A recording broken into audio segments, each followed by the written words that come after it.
Hey, good morning. My name is David Weir, and I'm chair of the Advisory Board of Athletic Trainers here for TDLR, and so I'm going to call this meeting to order. First of all, on our items on the agenda will be our roll call of our board members to certify a quorum so that we can officially do the business of the state that we need to do this morning. Brittany Webb. Here. Dr. David Smith. Here. Dr. Darrell Gaines. Just Darrell Gaines. I do that every time. Michael Fitch. Mr. Fitch is absent this morning, and myself, David Weir, and present. We do have four members present, therefore that meets our requirement of 3, and so therefore we do have an official quorum, and so therefore that is certified. Our last board meeting was January the 8th of this year. Board members have been sent the minutes for that meeting and have had a chance to review those. First of all, do I have a motion to accept those? Motion. Motion made by Mr. Gaines. Do I have a second? Second. Dr. Smith second that. Any discussion on those minute items, on those minutes before we call for a vote?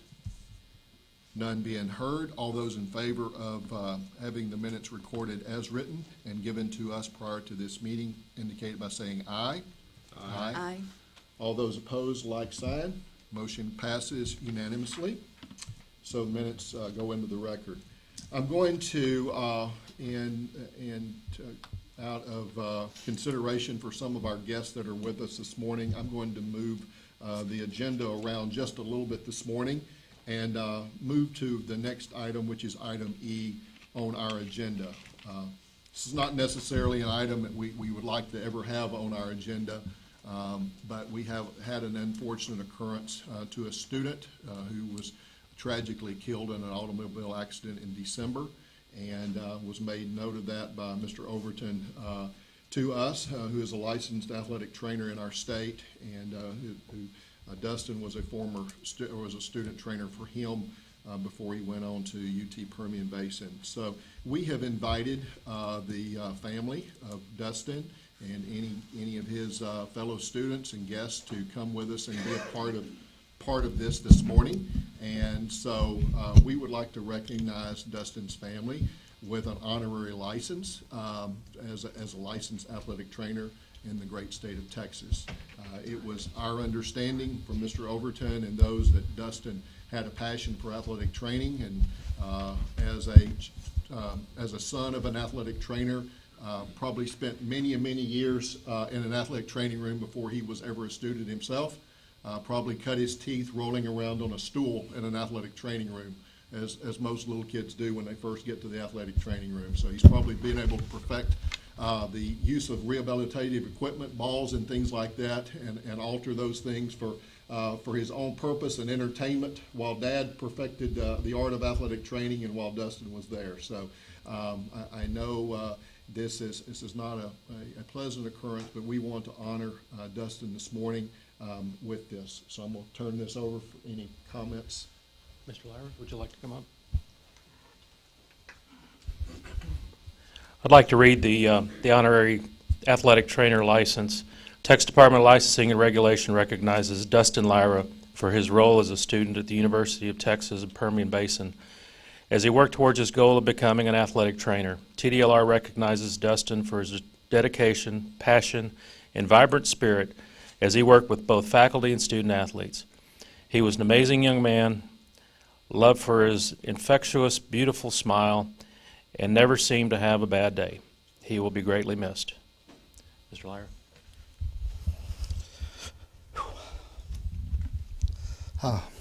Wow. As a family,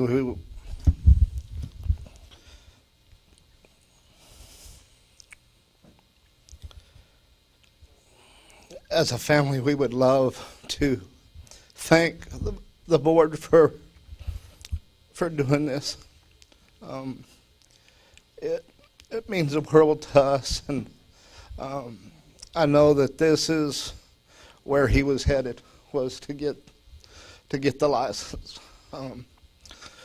The day that he passed, We had been talking about a couple different avenues for him to go, and he told me that he had decided to forego becoming a physician's assistant, and that he was going to just be an athletic trainer, and that's where he wanted to go. So we, as a family, we appreciate the board with doing this.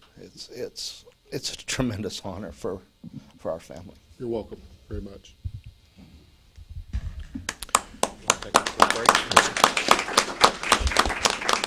Well, it's our honor to honor him and your family. I'm going to call for a quick recess so that we can stop the streaming of our meeting and allow family to come up and receive this. And there's some other certificates that we're going to present to the family and as well to have a copy of this. So anyway, we're going to go into a quick recess at this point, and then we will, as soon as we are finished with this, if you're watching us on the web, we will come back in and reestablish our meeting and move on for the things that we need to do.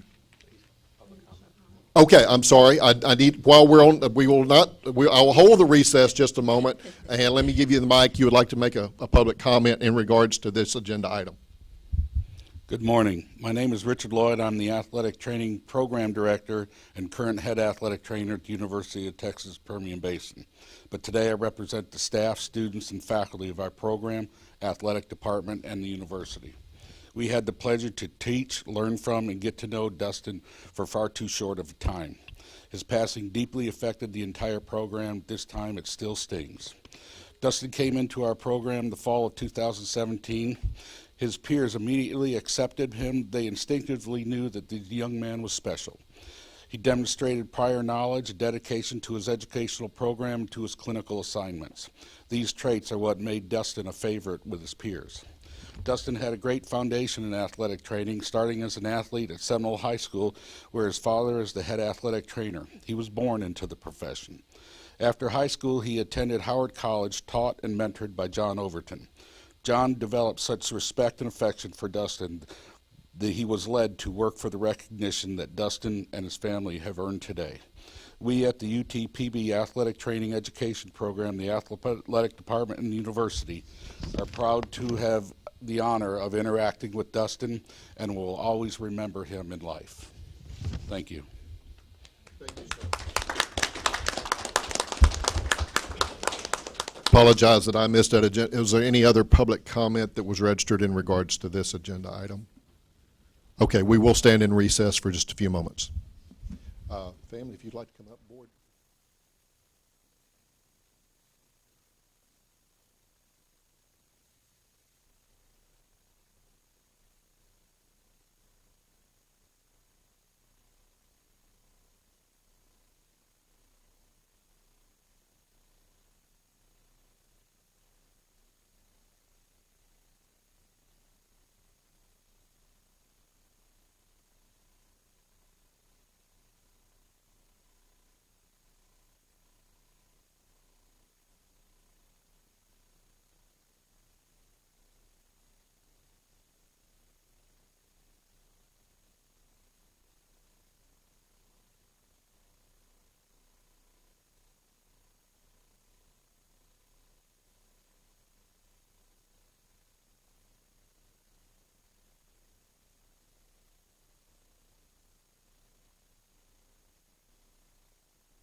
and we'll reestablish this meeting. We are going to go ahead and resume then with item D in public comment. So I do have several people that did sign in to speak to us this morning. And Dina, would you like to begin, or would Chief Hood like to begin first? Okay, sure. Chief Hood, if you would just take a spot here at the microphone so that everyone can hear you out on the World Wide Web and everyone in the room. So thank you for being with us this morning. Good morning. Members of the board, it's an honor to be here. For the trainers that are in the room, thank you for what you do.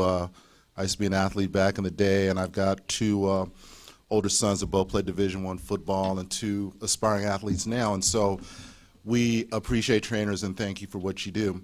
The reason that we are here today, the reason that I put on a shiny uniform and got in traffic about 6:45 this morning is because recently our program has come under scrutiny, and so I'd like to first of all start off by I am the fire chief of San Antonio, and I have about 1,800 firefighters. Firefighting is one of the most dangerous jobs on the planet. Each and every one of us in this room, in your lifetime, you're going to call 911. Your families are going to call 911, all of your friends. So we need to have a system that takes care of our most important resource, and that is the men and women that ride on those fire trucks. We have spent an enormous amount of money with a vision to make sure that our firefighters receive a round-trip ticket. What that means is that they go to work healthy, physically fit, emotionally prepared to do a dangerous job every single day, that they come home the same way every morning. We have hired doctors, nurses, dietitians, health professionals to build a wellness center to take care of our firefighters. One of the things that we visioned a couple years ago was to have a trainer to take care of some of those nicks, some of those bruises, some of those injuries that were preventing our men and women from getting back on those fire trucks. Our department, every single day I have to put 4 bodies on a fire truck. So if one of those bodies is dinged up, guess what? We spend millions of dollars in overtime. So this was a proactive measure that our department looked at as a best practice, which other metro departments in the country have followed suit by adding an athletic trainer. And so we were excited to have someone of the caliber of Dina come into our department. I could line up hundreds of firefighters outside of this door to speak about what she has done for their health, what she has done to allow them to get back on those fire trucks. So, board, we're asking you we're trying to garner your support in this issue that we've had to make sure that our program is validated, that Dina's reputation is will continue without any type of reproach, and we're looking to continue this vision to lead the fire service in having athletic trainers in public safety to make sure that the men and women of this department and other departments are able to take care of each and every one of you when you're having your worst day. I'm going to go ahead and let Dina read a little bit more about the program, but again, it was that important that I come this morning and be in front of you to make sure that you understand that this is critical and that we need your support. Thank you so much. Thank you, Chief. We appreciate the time and efforts for you coming in this morning. Absolutely. Our next person to speak is Dina Kirkpatrick. Good morning, members of the advisory board. My name is Dina Kilpatrick, and I'm the athletic trainer for the San Antonio Fire Department. Recently, there has been quite a bit of conversation regarding athletic training within the public safety setting, specifically concerning the term athlete as it is defined within the Texas Athletic Trainers Administrative Rules. The Athletic Trainers Administrative Rules defines an athlete as a person who participates in an organized sport or sport-related exercise or activity, including interscholastic, intercollegiate, intramural, semi-professional, and professional sports activities. The level of commitment to training or level of competition is used to broadly group athletes into these classifications. However, athletes who comprise these categories are diverse in their level of physical fitness, sport-specific skill sets, and occupations. Lifestyles and occupations of these athletes can range from mostly sedentary to very active, but we still label them all as an athlete. The common denominator amongst athletes, regardless of age or sport, is the requirement of general physical preparedness, in which cardiorespiratory endurance, anaerobic endurance, strength, power, flexibility, and mobility are developed and maintained. These qualities are accepted and understood throughout athletics. However, many physically demanding occupations require personnel to develop and maintain physical preparedness. It is the development of this physical preparedness that is challenged in the crucial environments involving civil protection, dire physical danger, hostile forces, or rescue situations. The term tactical athlete is used to describe a professional in an occupation involving planning and maneuvering to accomplish a purpose, who, as with a professional athlete, is obligated to maintain a certain level of operational physical fitness in order to fulfill that purpose, and who must maintain that level of fitness as a term of their employment. Tactical athletes are professionals in the military, law enforcement, and rescue professions. These athletes are required to maintain the appropriate fitness and technical and tactical skills to successfully achieve their objectives. Unlike traditional athletes, tactical athletes are not participating in a game. Losses within these occupations can translate to the loss of lives. Tactical athletes that are unable to operate at 100%, whether through fatigue or injury, could jeopardize their own life, that of a coworker, or a civilian. This reliance on physical fitness is the reasoning behind fitness standards requisite for selection or graduation from initial training schools within the military, law enforcement, and fire service professionals. These standards are commonly viewed as the minimum. Collectively, tactical athletes recognize the need to exceed this minimum threshold of fitness to further develop specific physical components, thus enabling them to successfully complete their occupational objectives. As in athletics, agencies employ various strength and conditioning professionals in an effort to enhance the physical preparedness of personnel. The National Strength and Conditioning Association has addressed this necessity by creating the NSCA Tactical Strength and Conditioning Program. Unlike traditional athletes, there is no scheduled start or end to an event for tactical athletes. For many, call to duty, reaction, and response to events can occur at any given time, and there is no buzzer to indicate that it's time to send in a substitute. The very nature of the job entails long hours, unpredictable situations, and awkward positioning at a moment's notice without appropriate warm-up. These athletes must adhere to higher standards with fewer advantages over customary athletes, thereby placing them at increased risk of injury and further demonstrating the importance of developing and maintaining physical preparedness. Tactical athletes utilize real-life movements such as lifts, crawls, runs, swims, mobility, and even analytical and creative thinking. The fitness requirements for these professionals demand relative strength, cardiorespiratory endurance, strength endurance, and mental fitness, just like traditional athletes. The athletic trainer laws cited from the Code of Virginia defines the practice of athletic training as the prevention, recognition, evaluation, and treatment of injuries or conditions related to athletic or recreational activity that requires physical skill and utilizes strength, power, endurance, speed, flexibility, range of motion, or agility, or a substantially similar injury or condition resulting from occupational activity, immediately upon the onset of such injury or condition, and subsequent treatment and rehabilitation of such injuries or conditions under the direction of a patient's physician. This type of verbiage is inclusive of all athletes, regardless of age, sport, level of competition, or occupation. Please consider revising the current verbiage for Texas athletic trainers.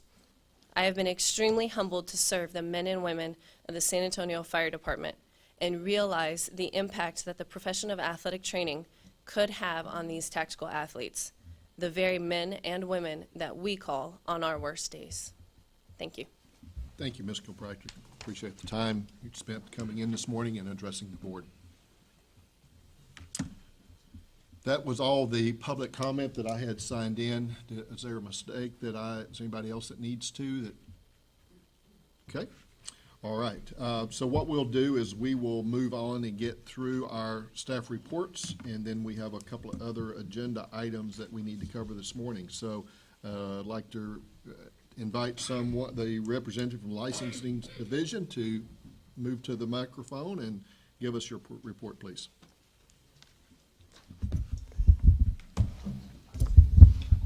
Good morning, Advisory Board members. Leonard Rivas with the Licensing Division.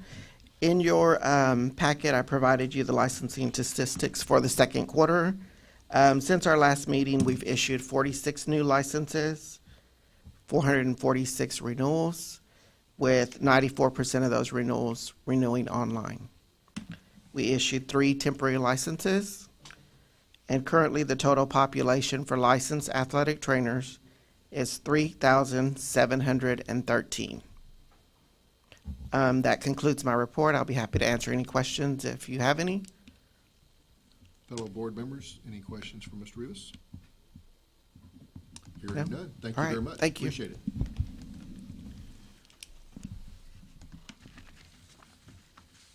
I think that the Customer Service Division is up next, so the representative from Customer Service. Mr. Chairman, Nick Boenis, I'm going to take that report this morning.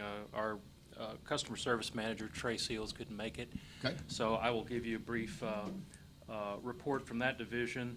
Our customer service department consists of about 50 professionals, and they're housed downtown at our E.O. Thompson building. Our call center takes up the entire 6th floor. Very busy bunch.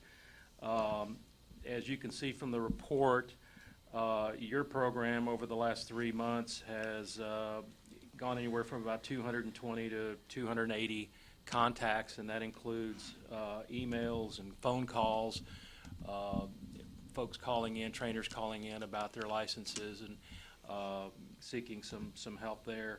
Our folks also respond to social media questions as well, so just wanted to give them a pat on the back for what they do for us. Thank you.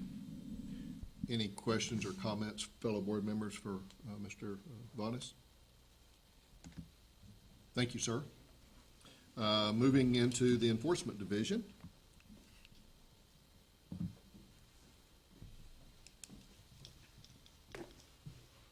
Good morning, Chairman Weir, board members, Virginia Fields. I'm a prosecutor with the Enforcement Division, here to give you the staff report. Since our January meeting, the report is rather scant. There have been 5 cases opened and 5 cases have been resolved. Checking today, we currently have 5 cases as well. 1 would be a criminal evaluation, and the other 4 are currently under investigation. That is, in essence, the conclusion of my report, unless you have any questions. Any questions, comments? Yes. Okay. Thank you for all you do for TDLR. But I do have actually a comment. To be able to, when there's things in question, if you could utilize the board for any type of clarification or clarity on different types of reports, especially one that has been on the table for a while, in kind of what we've heard today, because we could clarify some definitions for you. So if you and your service could use us as a reference, that would be great, because whenever all of this happened a week or 2 ago, when a letter was issued, and then I got a lot of emails, I got a lot of phone calls. I don't know about the rest of the people on the board, but then we were trying to put out fires, not to be funny, but we had to do a lot. I mean, a whole day's work. I'm sure that you had a lot of days' work, that you were looking into it as well.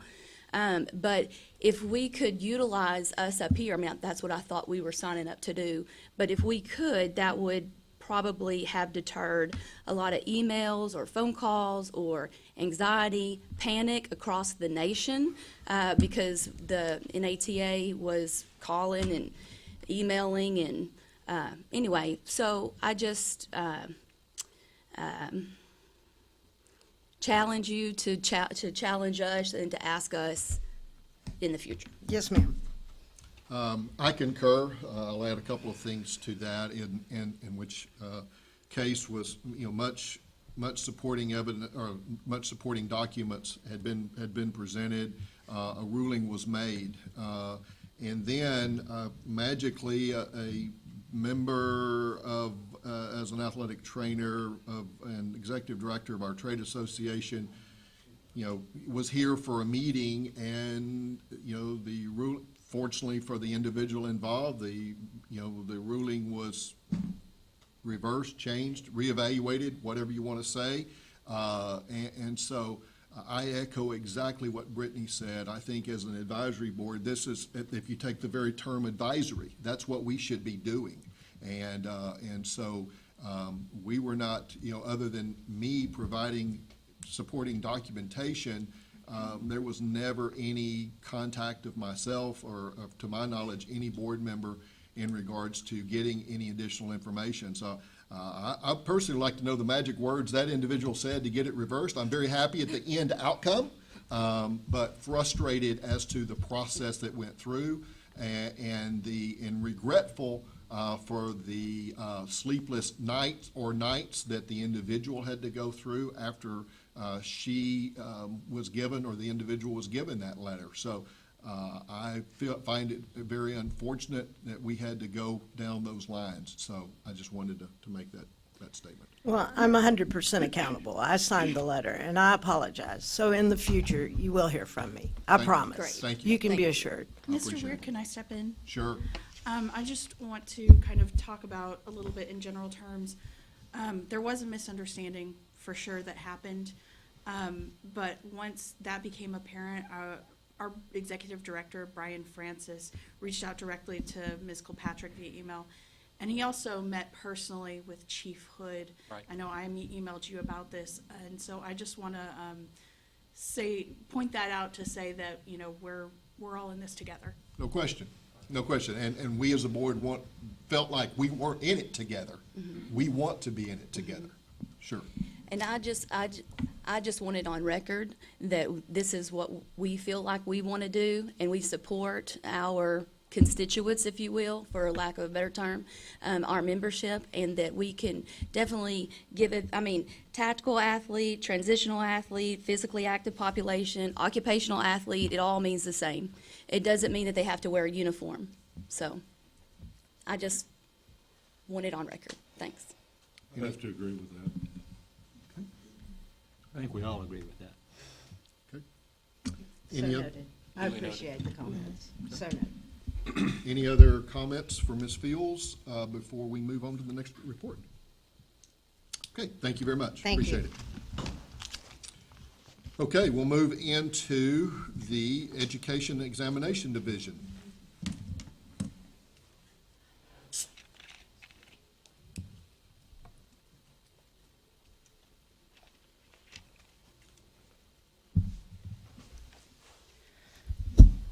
Good morning, Chairman Weir, Advisory Board members. My name is Rebecca Artemis. I'm with TDLR's Education and Examination Division. We just got a few numbers for you here. There was an examination held yesterday, so you don't see the most recent statistics, but you will have those at hand later. We can provide those to you. So I'm free to answer any questions if you have any. Board members, any questions? I was there firsthand, so. Okay. Looks like trends are kind of continuing as we've seen in the past, which are unfortunate. And I think we're going to have a little bit more discussion on that in another agenda item.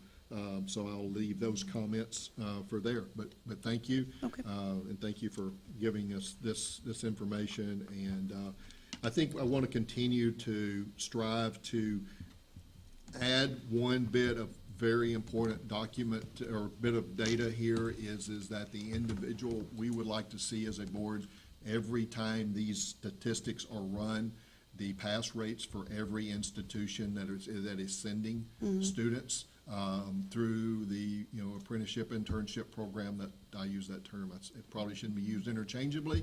But anyway, through that program, we want to be able to see, because that's driving the need to continue to looking at that evaluation and change. So if we could add that report to how the individual institutions are performing, and then that's readily accessible on the website, so that everyone can see Sure, sure. how universities are preparing their students. And that is definitely something we can look into as far as programming goes, because we do not regulate the schools. It's a little bit, we're just going to have to try to figure some things out on the back end, but it's not completely out of the question. It's just some programming that we've been working on for you. Okay, thank you very much. Appreciate your report. Okay, the Regulatory Program Management Division.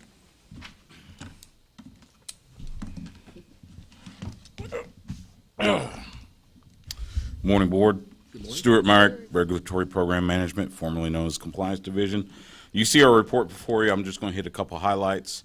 We made some improvements as far as the way the web page flowed. The content remained the same, just reorganized for maybe a little bit better workflow, better a little bit more user-friendly. That's being done as part of the agency's web content initiative, which they're going through every program's web page and making those recommendations and revisions. A couple other public outreach. I was at the Greater Houston Athletic Trainers Society workshop back in January. Visited with participants. They also had a professionals luncheon, and I gave a brief update there. And again, thanks to that organization for having me out. We are going to be at the South Padre Athletic Training Seminar in June, as well as SWATA in July. So we're getting out there a little bit. And that concludes my report, unless you have any questions. Stuart, I compliment you. You're beginning to learn where some of these really good meetings are. And know that where it's really important to do some hey, great outreach. when they call, I can only respond. That's absolutely. It's so tough duty with South Padre Island. That's what I can see. I love it. But thank There's you. always Fort Davis. That's true. There is. Come visit us I spent a week there one night, so I get you. Thank you, Stuart, and thank you, TDLR, for supporting Stuart's expenses in that. I think it's very important. Athletic trainers are involved in their profession, do attend these continuing ed meetings and these various meetings, and I think it's very important to have that presence there for just to know that the TDLR is working for them and is there on their behalf, and to just trying to make sure we bridge that connection, that we don't just collect their monies and send a piece of paper to them, but that we're there servicing their needs. So thank you, Stuart, for being there, and TDLR for supporting those efforts. Any other questions, comments, board, for Stuart before I let him go back? Oh, he's already gone back. That's one way not to have to take questions, Stuart. Would that make him an athlete? Yeah, that's right. There's some athlete in him. Okay, next item here is a report is from the executive office. So, Mr. Bowles. Chairman and board members, Nick Boenis, Chief of Staff, TDLR. Thanks for being here today, and thank you for your service. Going to give you a little executive office report, kind of a brief on what's going on around the agency. We received some good news recently when Governor Abbott announced the appointment of 2 new commissioners for our board for terms that expire in 2023. The board is back at full strength now. The governor added Ray Callis, who is a physician, Dr. Ray Callis, a physician anesthesiologist from Beaumont, and Dr. Gary Wesson, a retired orthodontist living in Bastrop, to our 7-member commission. We've got additional biographical information on them on our website. And the commission next meets on Thursday, May 24th. The agency is also in the middle of our strategic planning exercise, and this is something the legislature mandates all state agencies do every 2 years, and it's something that we take very seriously. 2 years ago, we identified 56 strategic initiatives to address during last year's legislative session, and we're proud to say that 52 of them were passed and signed into law. I want to stress that everyone has a voice in this process, licensees, consumers, advisory board members, industry reps, and so on. Everybody's encouraged to participate. We hosted external sessions in Arlington, El Paso, Houston, and McAllen. And we're holding our final external session today here in Austin. It started just a few minutes ago and is going to run till later this afternoon, so there'll be time for folks to head that way after this meeting. The session that focuses on athletic trainers and other health and medical programs starts at 3:30, and that is at the Wyndham Garden Hotel, 3401 South IH 35. Wyndham Garden Hotel, 3401 South IH 35. And encourage you guys, if you have time, to stop by after the meeting, after this meeting. For those who were unable to make a session in person, we posted survey questions on our Facebook page and our website for folks to participate that way. These sessions are an opportunity for everyone to share ideas and opinions on how we're doing and how we can improve. We also conducted internal sessions with our own staffs throughout the agency in March and April. And we're in the process of writing the final report. We'll have it done very soon. Also like to talk to you about your website for a minute. You know, I like to update you on the traffic numbers associated with the program, and your numbers are good. Over the past 6 months, the Athletic Trainers website had more than 25,000 page views. It's an average of about 139 a day. 68% of those folks access your site from a desktop computer, while 28% did so from a smartphone and 4% from a tablet. And if you're interested, the top reasons for visiting your site are examination requirements, FAQs, rules, laws, and forms. It does not include online licensing. And as Stuart mentioned earlier, I want to thank him and Stephen Mills for helping us, but our web folks have been busy on improving your site. We're going program by program, making them more user-friendly, less clicks involved in getting to what you need to get to. And the work on your page was completed about a month ago. So over the past 30 days, your numbers have gone up a little bit, and what I noticed was the how to apply for a license has gone up, and the FAQs have gone down. So that's good. It's a good sign. In addition to our web presence, also wanted to remind you about our Facebook and Twitter presence. And if you're active on social media, you'll want to check in there to keep up with TDLR events and news. This program also has a group of about 5,000 subscribers that receive various email blasts pertaining to the program. And if someone's interested and is not receiving those, they could go to the website and subscribe to those. So that is it for my report. Okay. Be glad to answer any questions. Any questions? Let me go back to one thing, just fellow board members, so that you're aware, because I did receive an email. I know when we came to TDLR, one of the things that we talked about was making the examination a two-step process, to where you had to pass the written before you're able to go to, and initially, the way everything was set up, that wasn't really able to do initially as we kicked off here, but that has now been in place since April 1, I believe. So just so that you guys know, we've met that goal that we wanted to, and will basically help us trim getting into the practical by having to pass the written first, and not tying up athletic trainers and testing people, testing individuals that haven't met the minimum standard of a written passing grade first. So just wanted you to know that, since that did not come out in the examination division report. So any other comments or anything of our reports, board questions, before we move into item G? Thank you for all of y'all's work in getting this information to us, because we do use this information for whenever we get questions and emails from our membership. So thank y'all for your hard work. Thank you, Brittany. Anything else? Okay, we will move to item G. I think Molly will come in and walk us through that one.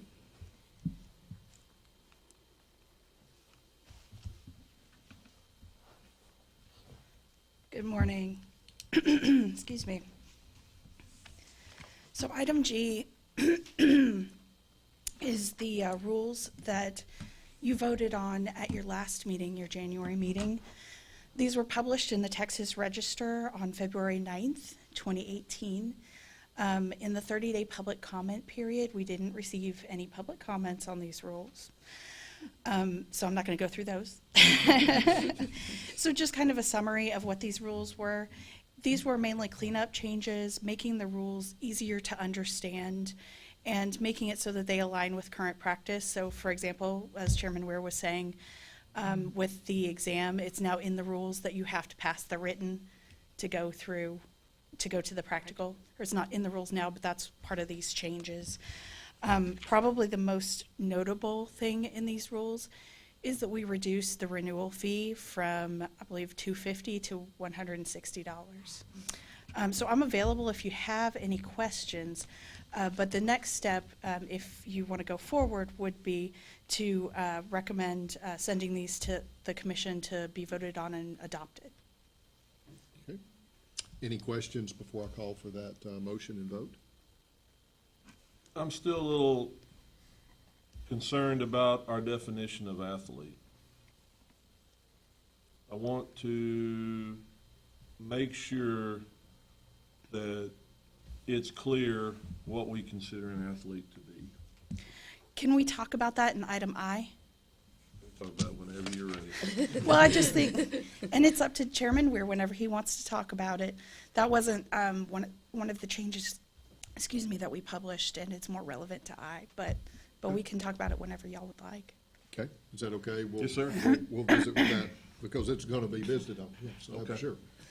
Okay, that being the only thing noted, do I have a motion to recommend to the commission that for rules adoptions, as these rules are written, that's stated in front of you, and then have been posted in the register?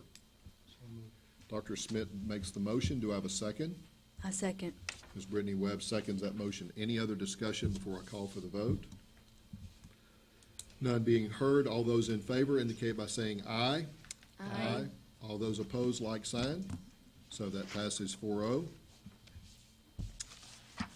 Okay.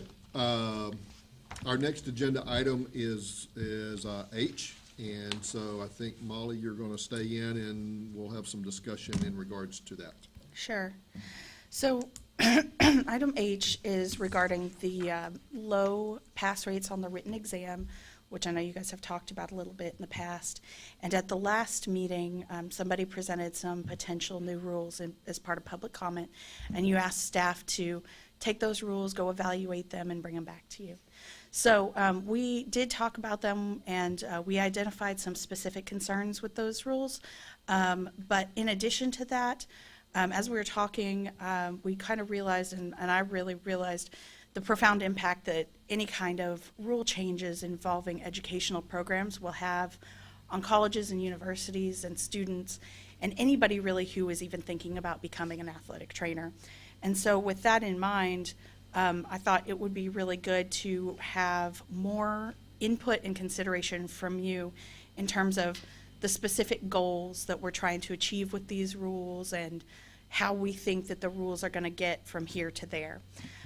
So what I would like to do is I'd like to recommend that we create a work group with the Education and Examination Standing Work Group that we have, and really talk about what we're trying to do and why one path is better than the other. And then once we come up with some solid ideas, reach out directly to stakeholders to get their input. So I can talk a little bit about some of the specific concerns we had with those rules that were proposed.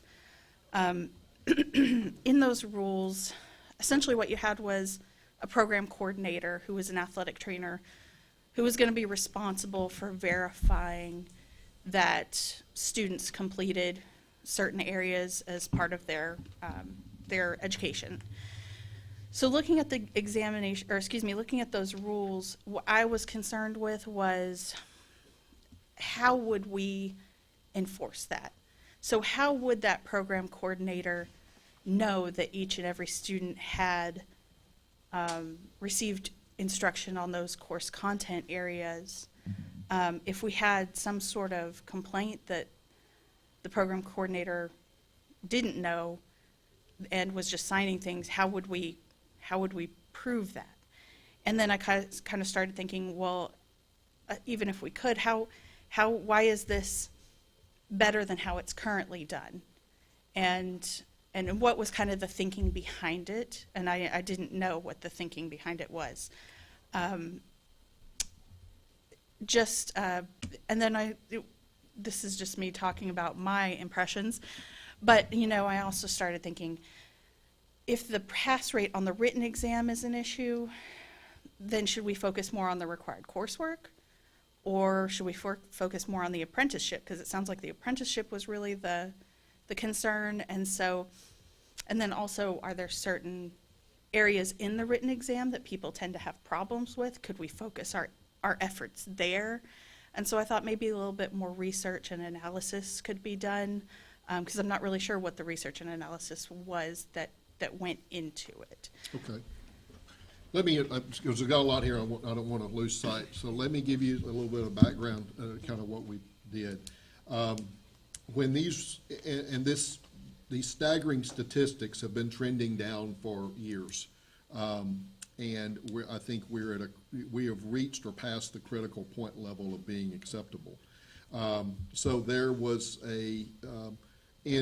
as we report these results back to our stakeholders and things, we reached out to TSATA, and that's the Texas State Athletic Trainers Association, to look at and to formulate some thoughts and some ideas as to how we could better address. And I'd like to make the characterization, or I guess give an example. I feel as the wording right now within our rules is we basically say, we sketch out a house and we draw 4 walls and we put a roof and we hand it to somebody and say, here, build a house. We have no evidence, we have no information that the actual subject matter is being taught in any of these courses, and that's troubling. Coursework is really up to the individual departments as a dean and basically as a professor as what he or she chooses to teach. And so just because a course is titled something doesn't mean that course is being delivered that way. And so what I feel that's been done in the rules packet or the proposal that was given to you was really giving you a very, very detailed schematic plans as to what truly needs to be put into that house. And so, because, and I get where you're coming from as far as trying to hold a program coordinator accountable, but currently in our rules, we're holding someone, the collegiate athletic trainer, to sign off on 1,800 hours. And there's very little documentation to really be able to support that as to did they actually get that 1,800. So somebody is putting their name on the line as a licensed athletic trainer and supporting that candidate through the apprenticeship hours. The thought process is just taking that one step further and holding them accountable for also the academic side. Because while I understand from TDLR's perspective, it's much easier to look at a transcript and say, do you have these 5 or 6 courses? And you check that box, yes, they do, or no, they don't. But what we are seeing and what I'm hearing over and over from various institutions is the subject matter is not being delivered. So, I mean, literally by the moving forward with this, we're really taking TDLR off the hook of certifying any classwork. Yeah. You're not going to be responsible for checking off to have they had this. It's shifting it back to the grassroots level as to where this education is actually occurring. Now, because again, I think we fall under, I don't think at the end of the day, we have the ability to hold anyone fully accountable as to what it is done. But we felt like that through the movement of going and really being very specific and putting all of this, very specific schematic into the rules, now we're giving the students exactly what they need to know, not just giving them 7 or 8 courses to take. And then ultimately, we're giving those collegiate athletic trainers, educators, that same framework to know, okay, this, when you go through and inspect the house, here is the level that it needs to be inspected and held to before you sign off and send them to Austin or to to a test site to be tested. So that was the full movement. And so I will say there was a gold medal panel of individuals who were educators, that are current educators at higher education, very experienced athletic trainers that have been in the business for years and years. So and TSATA just didn't haphazardly put together, a team of people to work on this, and it was worked on over many, many months, over much time and debate of going back and forth and figuring out the best ways to put this forward. So, I don't personally know that maybe having some of this come out and board chime in, if you will. I think much of that work that which you said that would fall into a work group, I feel like much of that's been done. Maybe as a board, you feel like that's the area we need to go. I felt, the problem, and I'll shut up here just a moment, the problem that we have here is that even once any changes are made, we've got to give a realistic implementation date for people to enact this, which it's really not reinventing the wheel. We're basically just giving you a new set of plans of what you're already supposed to be doing. But then we're not going to know for 3 or 4 years, is this effective? So, we're looking at 2023, 2024, best case scenario before we start seeing real data come back to know these changes are done. So I get concerned that we push this cart down the path too far and not take some action on this. That's concerning because I feel we're at critical levels now. Fellow board?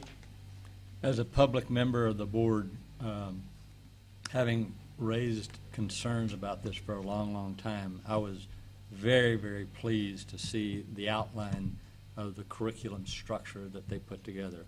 And I don't think that we can continue to kick the can down the road.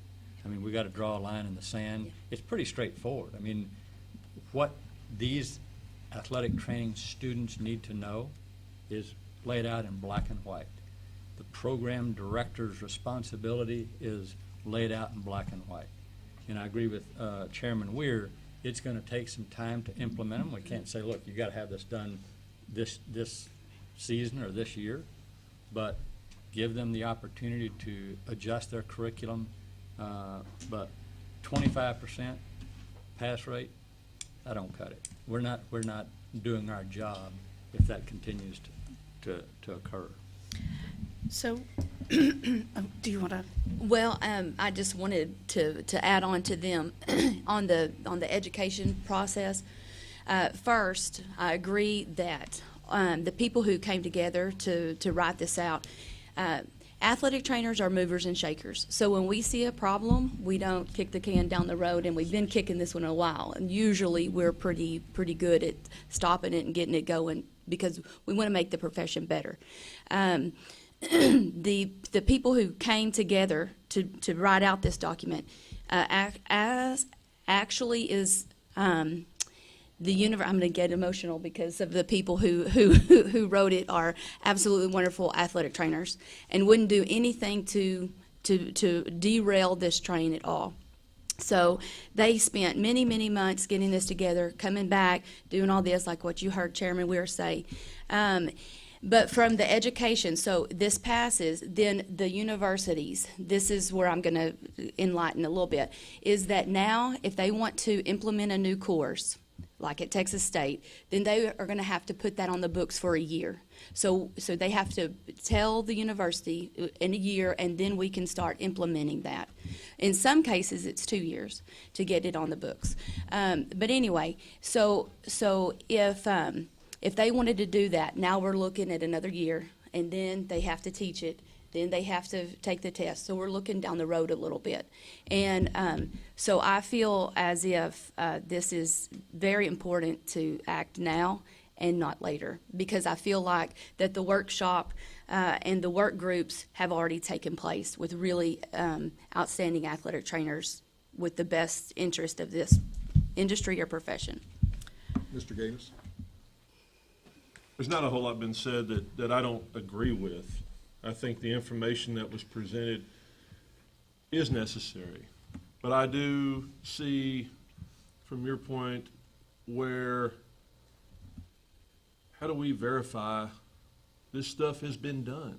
I mean, other than putting those students out there and them taking a test and, you know, they succeed or they don't succeed. You know, when you apply for the examination or apply for your license, you have to submit that and show that currently that you took X course and Y course and that, and the information that's been presented, the information that's been thrown out there to be put into the rules, you know, it's more focused and it's more black and white, like we said.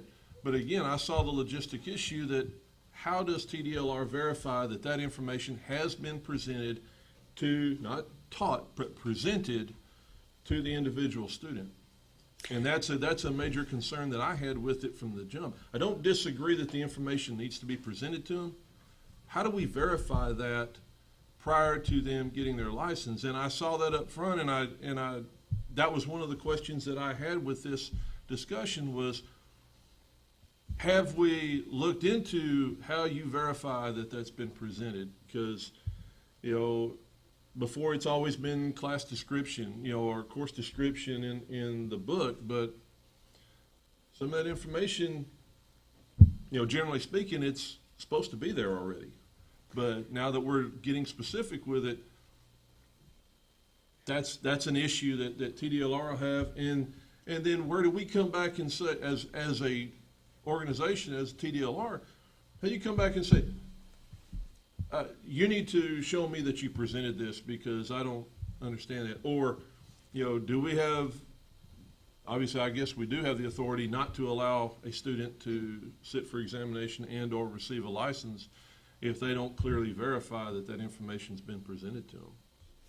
Well, and thank you for that. Thank you, all of you, for your comments.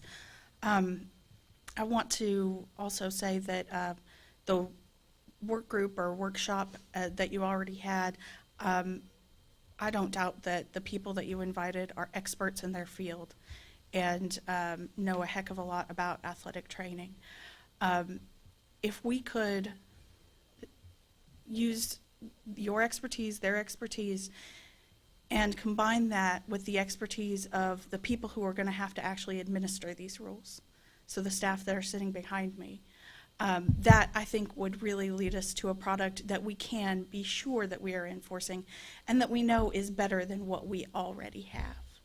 So when I look at the rules about the program coordinator, I understand, you know, the rationale behind we want somebody on the hook. But how do we get them on the hook? And also, you know, as Chairman Weir pointed out, the rules are, I think you said, basically, it's like a blueprint for a house. And the educational institutions are the ones who determine how they want to furnish that house. That's by design, because we don't regulate educational institutions. What we regulate is athletic trainers and application minimum requirements. And part of that is the education that the athletic trainer must receive.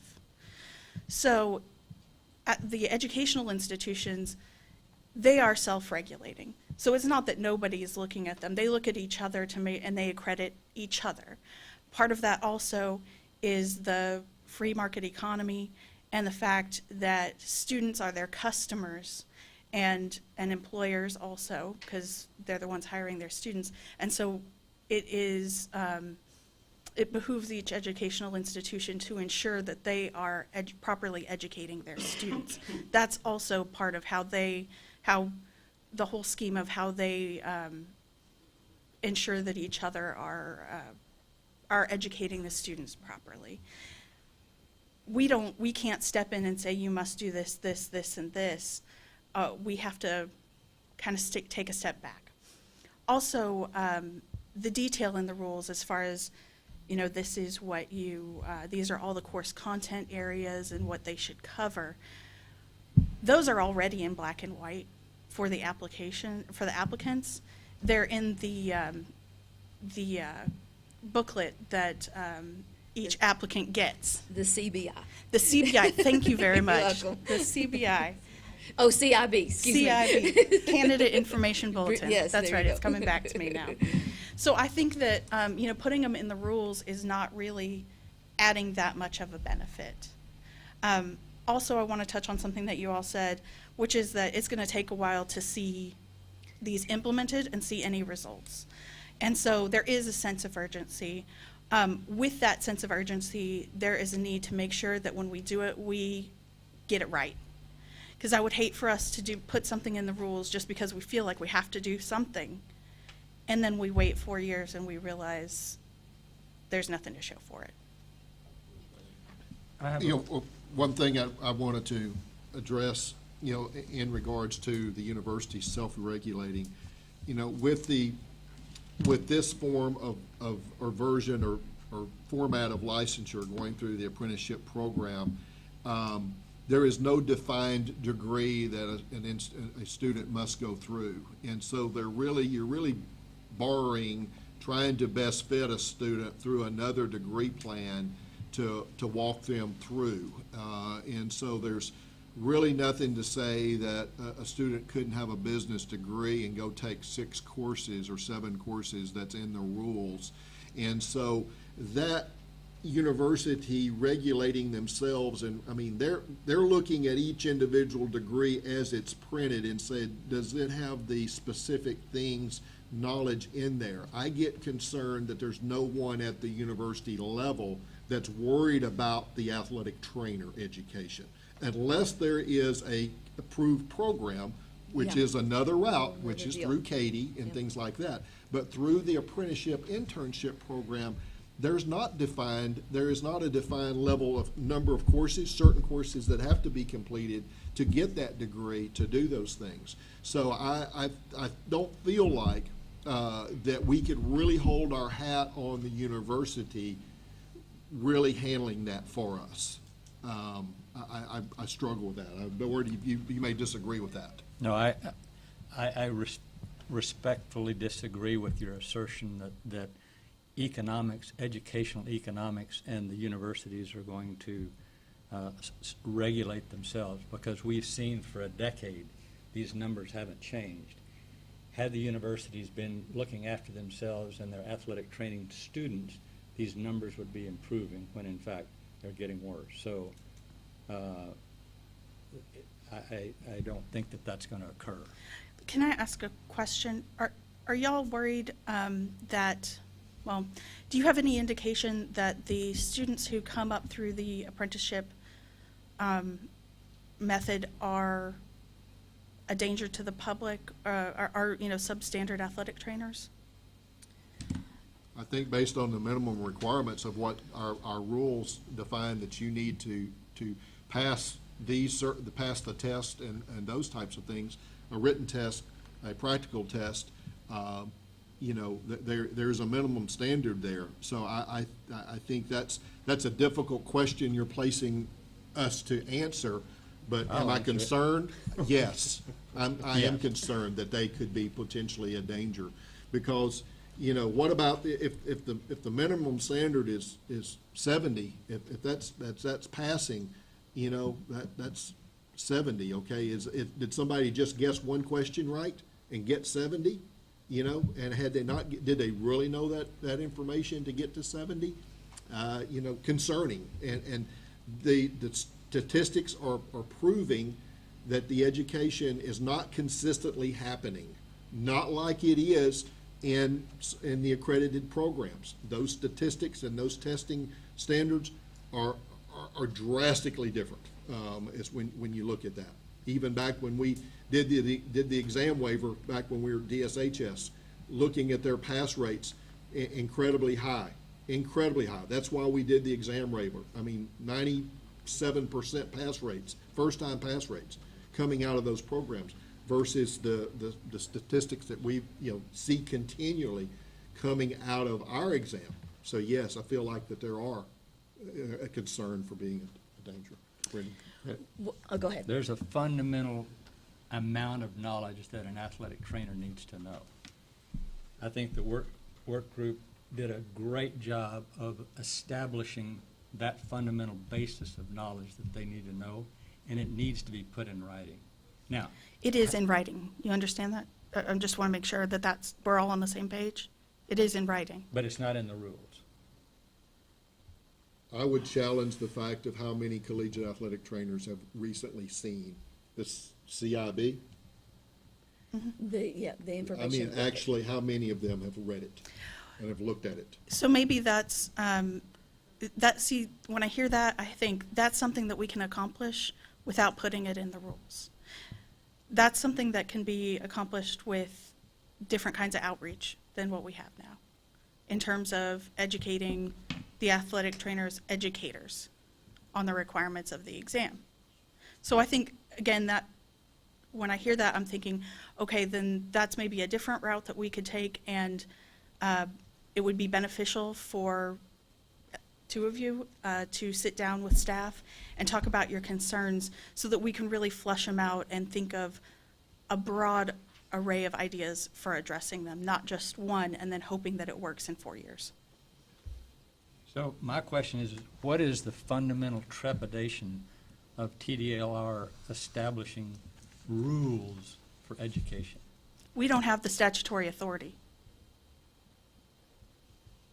We can't regulate colleges and universities. What we can do is we can place minimum requirements on the applicants. So if you want to become an athletic trainer, you have to complete these courses, and you have to complete an apprenticeship that meets these requirements. But we can't tell the colleges and universities how to go in there and educate their students. What we do is we have an exam that sets a minimum, and then it's up to the colleges and universities to make sure that their students can meet that minimum. Well, we're I would failing. I would like to use the term you said, and I like to tie in with it. You said it's up to the universities how they furnish their house. I think it's our job to give them the very detailed blueprint. And that's what we're trying to do through the rules. So, yeah, I can, what color walls you want to paint the inside, I don't care. But as far as fundamentally telling them how and putting it into the rules, you know, that's where we're coming from. I mean, you know, and if TDLR has a magical another way, I think what we as a board, we want to see higher exam rates. If there's some magical way that you guys think we can get this accomplished in a different way, but I totally disagree with you because it hasn't worked by just listing courses, because we are not for sure what's being taught in those courses. They're meeting the requirements for the degrees at those universities, but it's not meeting the requirements for athletic trainers. I think you're correct. I think in the general sense, yeah, it's in black and white. What we're trying to say is we want to get more detailed in that. The problem being is, again, how does the individual student prove that they were presented those detailed pieces? And therein lies the biggest problem I see with all of that. We do have to verify that X information was presented. How do we do that? And you're right, it's on the individual applicant to prove that they received that information. In past, it's been, okay, well, here's my course description that said that I met that course, and it's good. I think the details need to be published as part of the rules, as opposed to the way they are currently. I think sending, for lack of better, sending a CIB to X university saying, hey, this is what you really need to be presenting to your kids. Okay, thanks. Put it on a shelf and be done with it. And that's what's going to happen. Let's be honest. So I'm not sure a work group's not worthwhile to figure out how we can verify the information's being presented. I think that solves all of our concerns. You're right. The TDLR does not have regulatory authority over the educational institution, and that was a big concern I've had all along, and I don't know how to rectify that, other than we'd literally have to change a law or something, which I'm not interested in. I'm not thinking that's going to be worthwhile to do, but there's got to be a way. There's got to be a way if we'll put our heads together and figure out how we can Here's your checklist, kid. Prove it. Somebody sign off on it, and that's, if it's that program director, then how do we hold their feet to the fire? How do we hold them accountable for that student, other than, let's see what you do on the test, kiddo? You know, and is, the ones that pass the test are meeting the minimum requirements, and I think they're, you know, if the test is doing its job, then the safety risk isn't involved, because those kids, the ones that pass it, should meet minimum requirements. Does TDLR have the statutory authority to compel a program director to present his curriculum for evaluation? In terms of, I'm trying to think what that would look like. So the way that it's written out in those rules that was proposed, I think it was that essentially the program coordinator has to sign off and and say that all of these things were actually presented.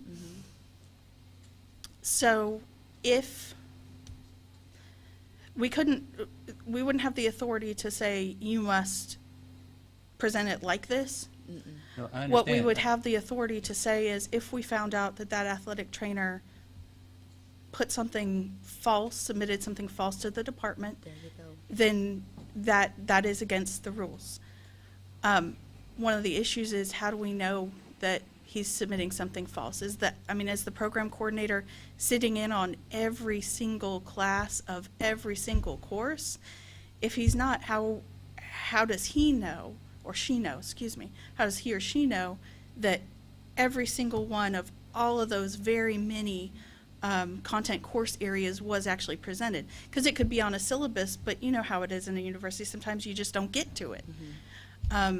How does the program coordinator know that every single one of those things was covered? That's his job, or her job. Right, okay.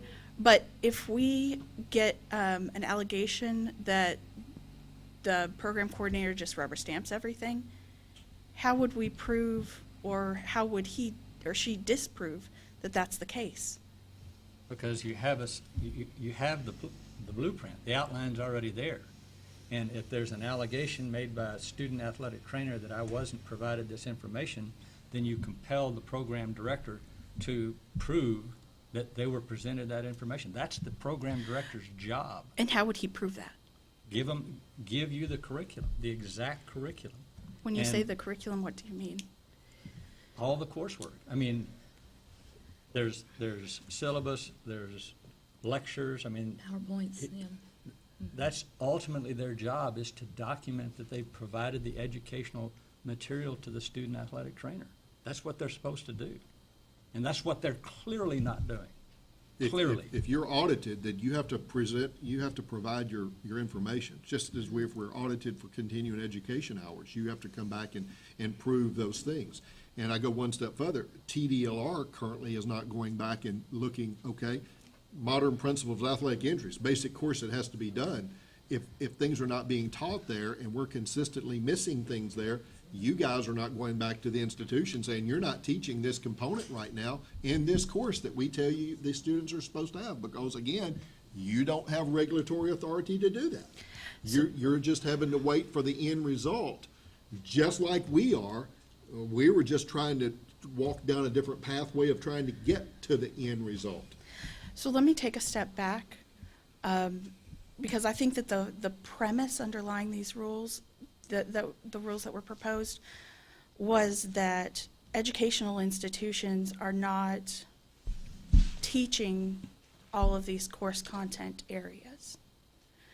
And so I kind of, when I was looking at the rules, I was unsure how that was agreed upon as that is the problem. Was that, was it just kind of things that people have said, or I'm unsure about that. And so that's another thing that I think it would be beneficial for board members to talk with staff about that before we move forward. Okay, rephrase your question, because you lost me in the way you phrased it. I'm sorry. That's okay. So I think the basic thought behind the rules was that the educational institutions are not teaching the students each one of those course content areas. Correct. So how did the people at this workshop who created these rules, how did they come up with that idea? It's obvious by the But- test yeah, results. exactly. Because I mean, they- 21% of people pass the test. I mean, it went back to what were the basic principles that are formed nationally from Board of Certification, the domains of athletic training, basically taking that big framework and breaking all those down into very, very specific components, knowing that this is what the test is written around, this is what the standards are on the test, and if they don't know the answers to these questions, then it's not being presented, or it's not being presented in a format to where they can learn the material and then apply it back. So that's with the framework. It was the examination results that X must equal Y simply because of exam scores. And again, based on the same basis of students that are going through some very, to where all of these things are being broken down into very specific courses in accredited programs, and they're getting it there because they're performing extremely well on the test. But over here, where there's not micromanagement of education and it's not very defined, now these students are not doing well on the examination. So that's the crux of the reasoning it was presented and put into that format and addressed that way. I think our goal is to turn these apprenticeship, internship programs into successful programs because there's value in that form of education. I firmly believe that there's value in that form of education. As a former, that's how I got into this, and I do not want to see that disappear. And I want to ensure that, I almost want to say that it's an insurance for the student, that what we're trying to do is enhance their education, their academic education, so that they will be successful on the test. And how do we enforce, how do we help make sure those institutions teach this information? Where do we draw the line and say, if you're not producing students that can do well, can demonstrate their ability to pass this exam, then do we stop allowing your students to take the exam? And therefore, your institution is no longer acceptable to TDLR standards to sit for the exam and produce athletic trainers from your institution. And I see that as possibly the only thing that we have to stick in front of them to say, until you demonstrate that your students can pass the test, which is our measuring stick for proving that they've learned the material that we're asking them to learn, which is all that detailed stuff. How do we verify that? And that's, I don't know, but I just want to make sure that we enhance this so that this form of education stands. I don't know, I think I just. No, I'd like to say, I think we would like to see accredited-like scores Yes. in apprenticeship programs. If we could do that, to me, we have the best of both worlds. Exactly. Mr. Chairman, this is Mike Arismenis. I'm chairman of the commission. I appreciate you guys, and I see that there's a lot of passion, but there's a lot of frustration also. It'd be nice if we could turn around and send all the apprenticeships through your 4 programs and know that they're actually being trained properly to be able to meet the qualifications, to be able to pass the exams. Mr. Gaines hit it correctly when he said it's going to be a statutory change, and I don't know if I've got the stomach to try and go through that. unfortunately, that's what we're talking about, because what you're talking about doing is regulating an entity or a faction of this whole program that we have no regulatory authority over, which would be the educational institutions.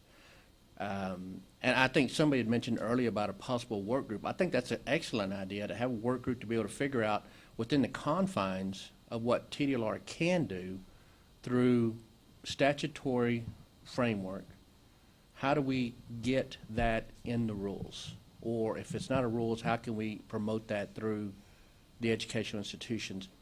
The unfortunate part is that we regulate and license the applicants and not those that are issuing the curriculum, which is one of the issues that we're running into, because it sounds to me like you're looking for a defined set of material that athletic trainers need to be trained on in order to ensure that they're meeting the qualifications that you're looking for.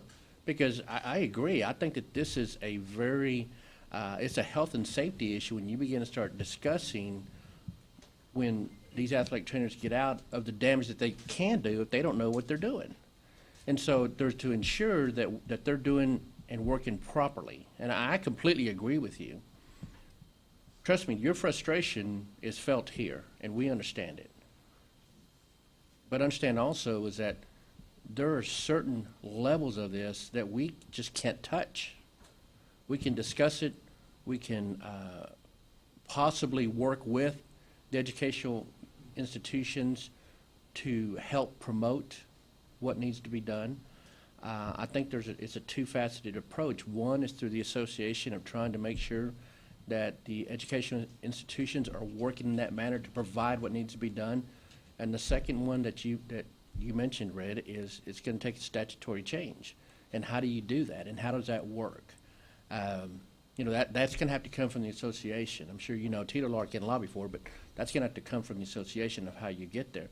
I understand you guys are really frustrated. It's obvious, and I agree with you. It'd be great to have a 96% passing rate to ensure, as David was mentioning, that one person just didn't guess at the right answer. I think that's where that 4 or 5%, we get those out.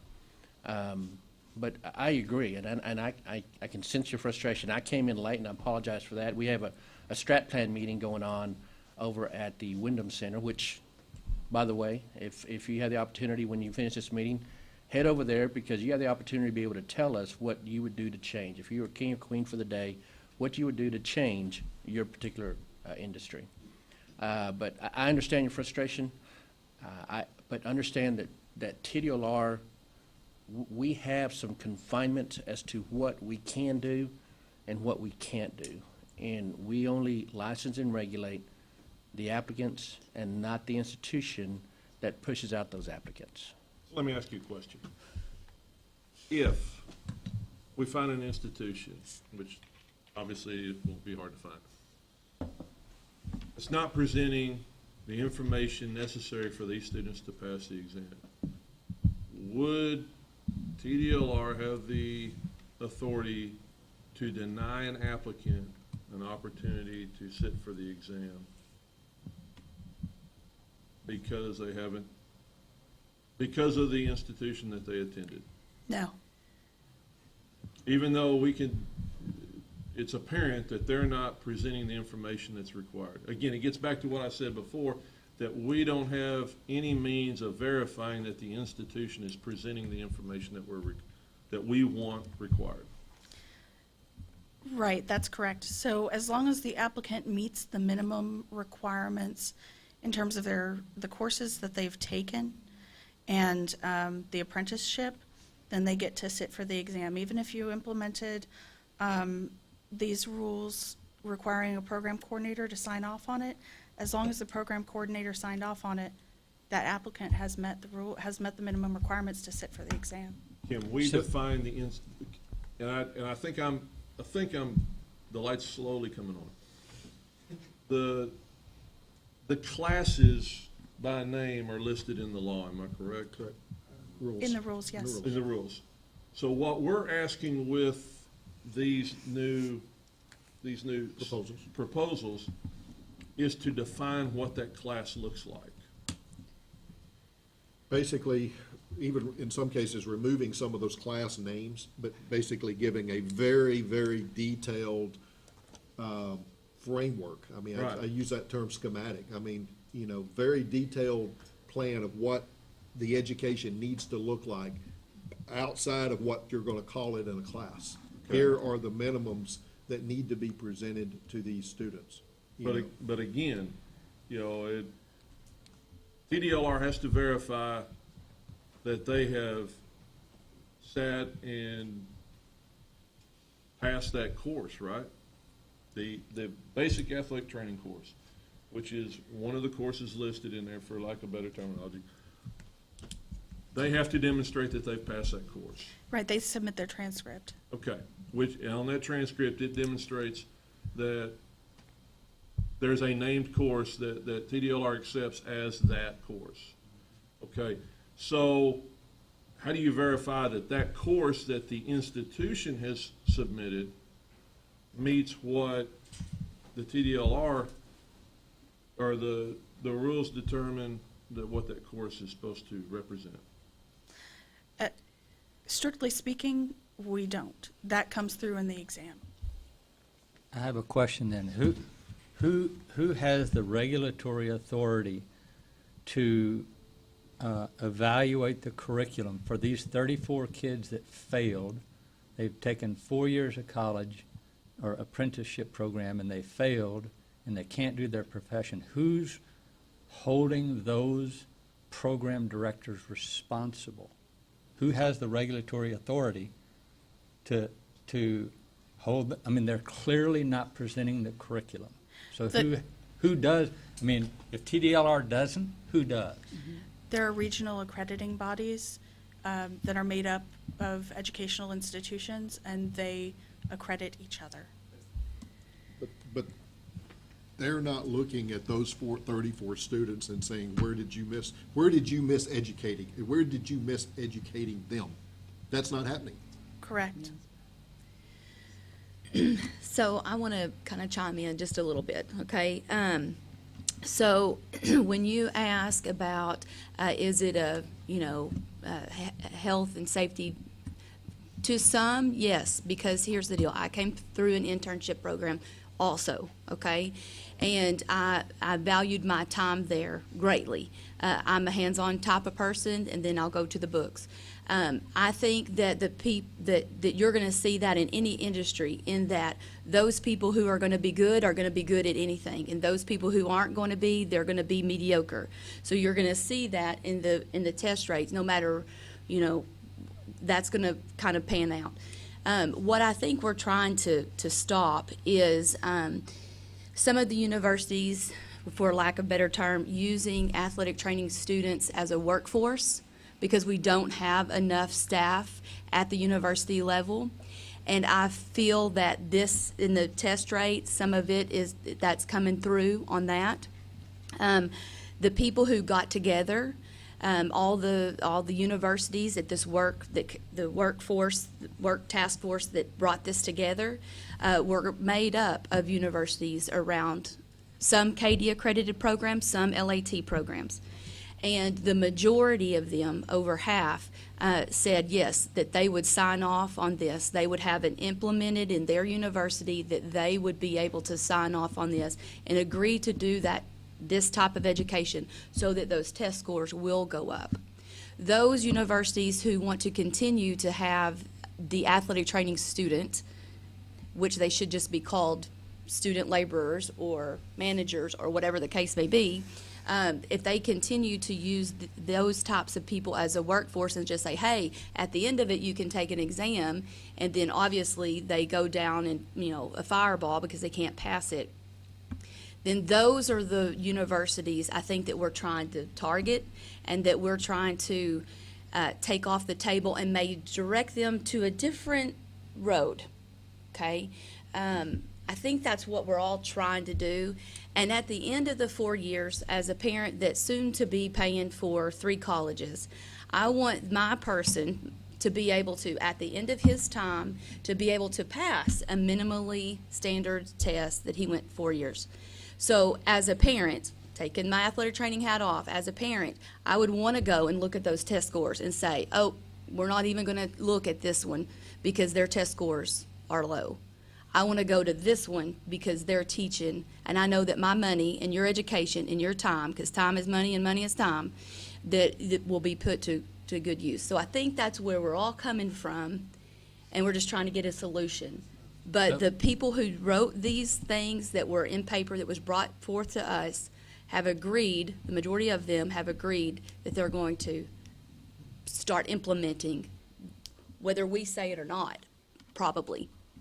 So should we agree to put together a work group, because we'll beat this horse to death. I mean, agree to put a work group together with TDLR and us to look at all of the different avenues. I mean, we ought to be embarrassing these universities on Facebook, Twitter, all those other things, saying, look, parents, if your kids are going to go to their school, they're going to work for 4 years and they go get nothing. Because it's just a shame that 35 kids work and now they can't pass the test. The universities might as well just say, look, we're going to work you for 4 years and then you've got to go to a master's program and then they'll teach you the stuff you really need to know and then you can pass the test. I agree, Dr. Smith. I think that's, the proposal back from TDLR is to at least formulate a work group to do that. And I think that's, and I think Red's indicated that he's in favor of that. So I think that's the next approach. Do I need to do that in a formality here of appointing the people? I think that would be good. We have a standing education and examination work group.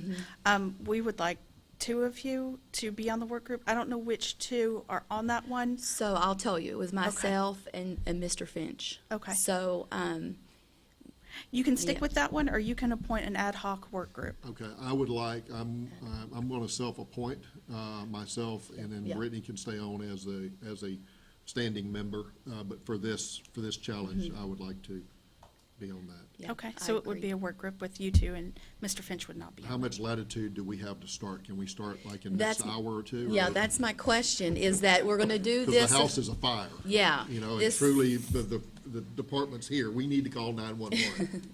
I'll be here all day. I don't know about the rest of the staff who will be on the work group, but we can certainly. Okay. Because that was a concern of mine, is that, okay, everybody, we're going to have a work group. Okay, then a month later, oh, we need to have a meeting. Then another month later, oh, we're going to come to the meeting. And then and then we're 2 years down the road.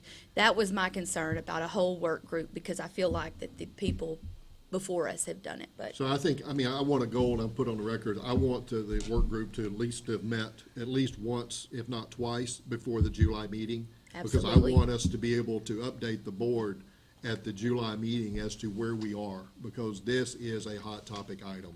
And I want, so I'm going to request any and all people that need to be involved from TDLR to make this a priority for their plates as well, and we can, we can get this moving.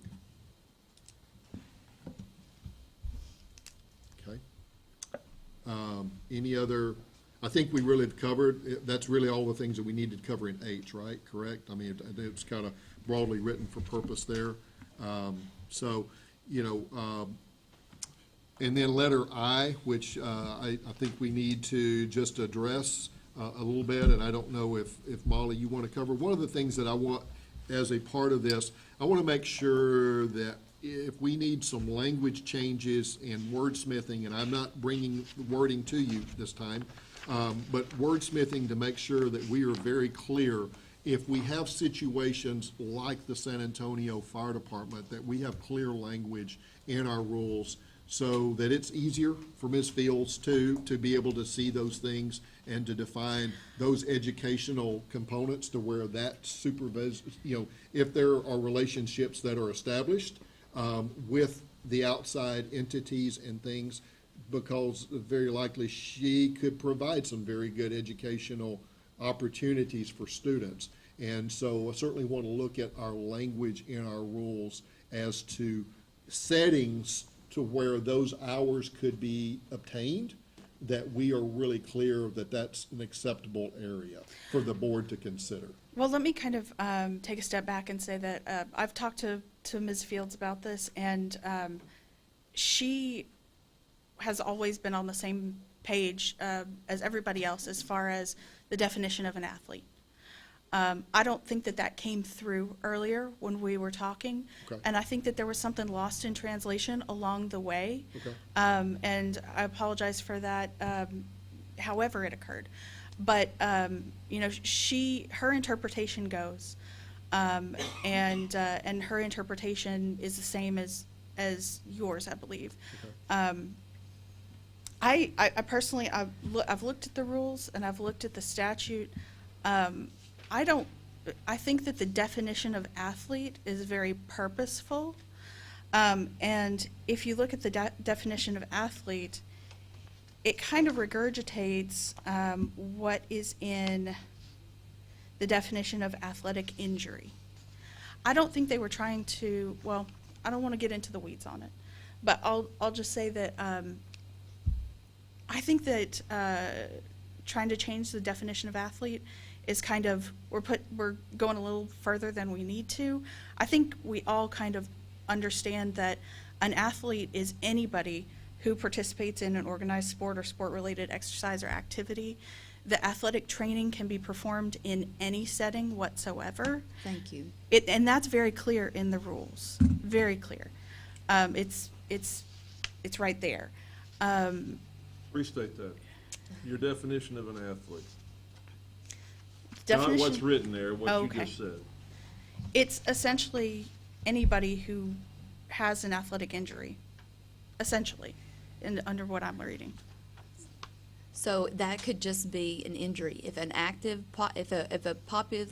if somebody is active, then they have an injury, because an athlete is somebody who's active, not somebody who has a uniform. Right, athlete has nothing to do with uniform. And it doesn't have to take place in interscholastic, intercollegiate, or professional Correct. athletics. Correct. Yes. Correct. Okay. Mm-hmm, yes. What we really should have said, including but not limited to interscholastic, intercollegiate, And- et cetera. And I think that that is something that would have a place in the statute rather than the rules. When we have to remember that this was written way back when, right? When athletic trainers were in a particular setting, and just like any other profession or industry, it has grown and grown and grown and grown. And so we just have to understand the industry to understand what these definitions are and not limit, yeah. I would agree. think everybody on this board would consider a Navy SEAL an athlete, Oh, absolutely, or a absolutely. firefighter, or Policeman, or a border patrol agent, Mm-hmm. or a Cirque du Soleil yeah, athlete. right.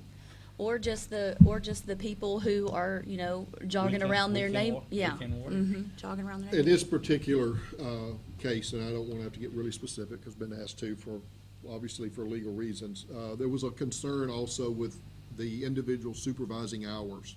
And that's where I wanted to make sure that we are very clear in our rules, and if we need to wordsmith our rules to state that would be an acceptable educational setting.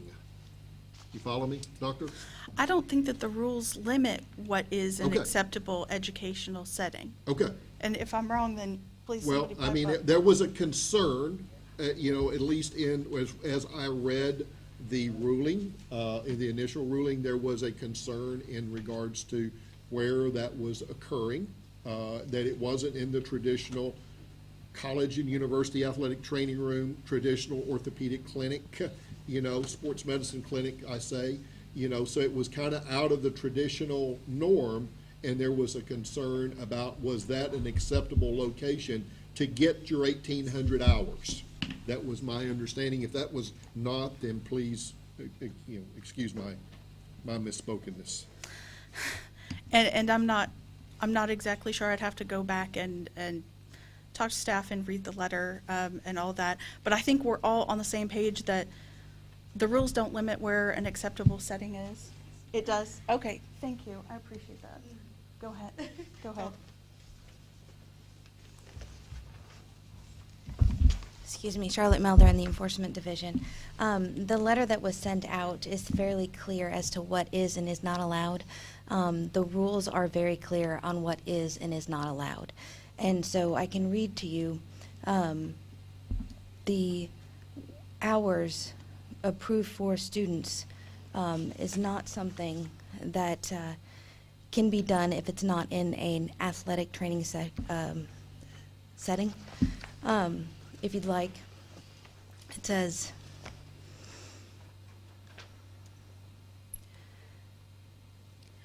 I think they can only treat students, what she has the language of the statute and the rule. Let me find the stuff. There's Go a ahead. provision, there's 1,800 hours that are required. 300 hours can be done at what they call an affiliated setting. And I want to make sure the affiliated setting is broad enough to encompass an environment as which was being done at the San Antonio Fire Department, in which this individual was supervising the students. And that's all that, and I just wanted to propose and put forth in motion that if we need to broaden, because this is a rule, if we need to broaden that rule to where that's an acceptable location, I want to put those things in motion to where we can get that done. Right, because currently the rule limits it. The rule specifically says, and it doesn't say including but not limited to, it has to be person's participation in an organized sport or sport-related exercise or activity. And if there's no sport currently, you can't do it. Right. That's my point, and that's why I ask you guys as staffers to, let's put that into motion. Board, I guess I need a motion to give that directive.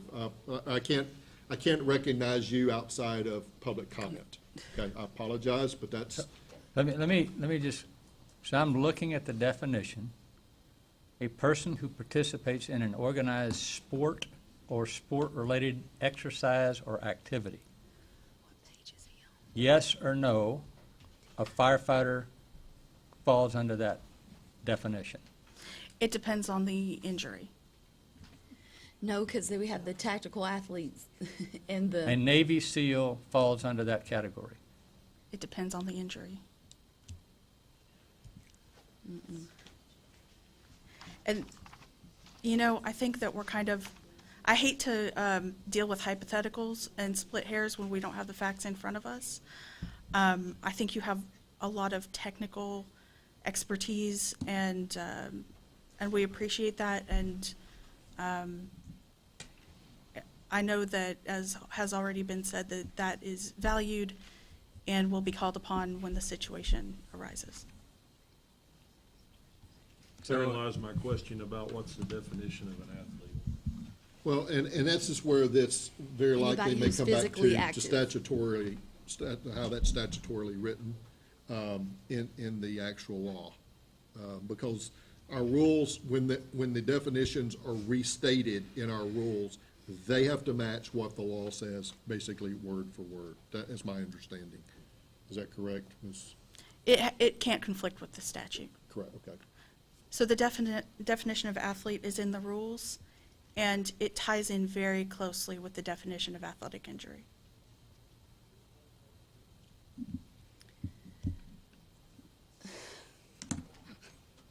So basically what you're saying is we're going to have to do something statutorily.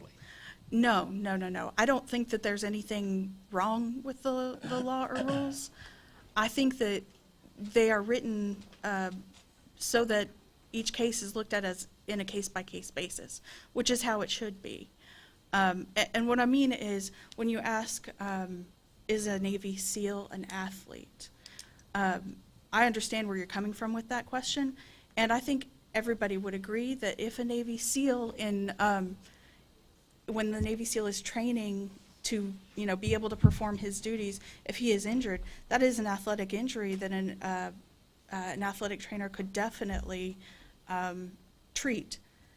If he sustains an injury, the Navy SEAL sustains an injury, I don't know, just walking down the street and trips, and it has nothing to do with athletics, I don't know. I think we really need to, that's something that needs to. Sorry. Charlotte Mulder again. I just wanted to read out that there is a definition of athletic injury. It means an injury sustained by a person as a result of the person's participation in an organized sport or sport-related exercise or activity, including interscholastic, intercollegiate, intramural, semi-professional, and professional sports activities. I agree that a Navy SEAL is an athlete. They are phenomenal. They are not involved in a sport at that time. If we want to expand the definitions, absolutely. But this is currently the definition of athletic injury. And the definition was written in the 1970s. Right. We've come a long way since then. Right. So we either need to update what we're doing here or whatever, because we have athletic trainers who are in our industry that are working in different settings that are valued. And I don't want to. Nobody disputes that. Yeah, and at I all. don't want to take their job away because of a definition. Right, and currently this is Also- the definition. And unfortunately, the Enforcement Division and the entire agency is bound by these because we can only go off of the statute and the rules. So And this is train- currently what it says. So training, a Navy SEAL training is not a sport-related exercise? I can only read you the definition. No, I'm just asking. Right. It says- Do you think that that falls within No sport question. injury? Sports injury. So what sport is he in? He's a tactical athlete. Okay, where's tactical athlete in that definition? It's Again, not. it was written in the 70s. Right, exactly. So It's currently, broad. currently it's not broad. Currently it's not. It So we needs need to to be. make it broad. Can we make it broad? No. That's a Molly question. Okay. No, because the the definitions that are in the statute, those are given to us by the legislature. Well, I'm gonna tell you that nationwide, our industry is going with interprofessional education and experiences with other allied healthcare providers, and so currently we will have people, riding on the EMT with the EMTs, riding with firefighters in our national accredited program, and so. I don't know where. I know that you understand that you can see our frustrations, and we don't know how to answer this because we want our industry to grow and not be in a box, because we don't fit in a box. We don't fit in a box. Sorry, Charlotte Mulder again. I like the definition that was read earlier from, I think it was the state of Virginia. Unfortunately, that's not ours. And our hands are tied with regard to what we have the authority to do, like the previous discussion. It comes from the legislature, and we have to follow that. We don't have the discretion the wiggle room to change it or to update it. It has to come from them. Okay. I would like a motion, though, because I want to get the hour, because the rules part on the supervisor hours, I'm going to keep coming back up to this board. I want a motion that, because that's one that we can fix. So I need a motion. I'll make it myself. I make a motion that I challenge staff of TDLR to wordsmith our rules in the supervisory of hours for the education part of our students to allow to be able to be done in that affiliated setting within those 300 hours in those types of environments, to which it would be, an athletic trainer would be supervising those hours in non-traditional settings. Second. Motion made and seconded. Any discussion? I agree. I'll call for the vote in just a moment. All those in favor indicate by saying aye. Aye. All those opposed? Okay, so. Where's the definition of sport? I don't know that there is a definition of sport. Can we make one for the rules? I think we is there? Virginia Fields prosecutor, Webster's does define sport. It is a competition or event. An event. An event. Okay. What's an event? I haven't looked Webster's up on event, but that is how Webster's defines sport. You can look in other areas, and sport can also be a verb. So Yeah. That Well, seems I to would be our challenge- word of challenge. Yeah. would challenge the Actively TDLR to say that a lot of the stuff that Navy SEALs do is competition. Well, I agree. And I agree as well with our other board members, this law was written in the 70s with a different intent and purpose. And unfortunately, when those intents and purposes, or you want to broaden or branch into other areas, it's going to require a change by the legislature because your intent and purpose changes. And hence, you have to reflect that through the law, that you intend to change it. But if Firefighters issues, competing against a fire. Oh, sir, listen, I think that half of Police APD officers out on competing 35 against is a like, criminal. it should be pro athletes as well. so if, Military if competing an against issue another comes unit. up, we can take this as individual cases. Well, Yes. From a prosecution Yes. standpoint, yes. Yes. I mean, Okay. we take it from a consumer Okay. public policy, but that is primarily your domain. Ultimately, I don't have a bone in this fight. Mm-hmm. I take the facts and apply them to the law. Ultimately, it goes to potentially a judge at SOA Mm-hmm. and then to our commission, who are the ultimate deciders. I am not the decider. I just tell you what my resolution or how I see the law would be applied based on my experience in going before the courts. Yeah. And dealing with just Sure. other programs. Thank you. Sorry. Thank you. Okay, so just kind of summary, we will form that, that work group to work the other areas of the education process. We have a passed motion stating that we'll move forward with wordsmithing the rules in regards to student supervision. Any other items here before, our next board meeting is set for July 16th here. I think that should be probably a 9 a.m. start. So we'll plan on that time frame there for our next meeting. Any other items, issues that the board needs to address before I adjourn us? Okay, thank you. We stand adjourned.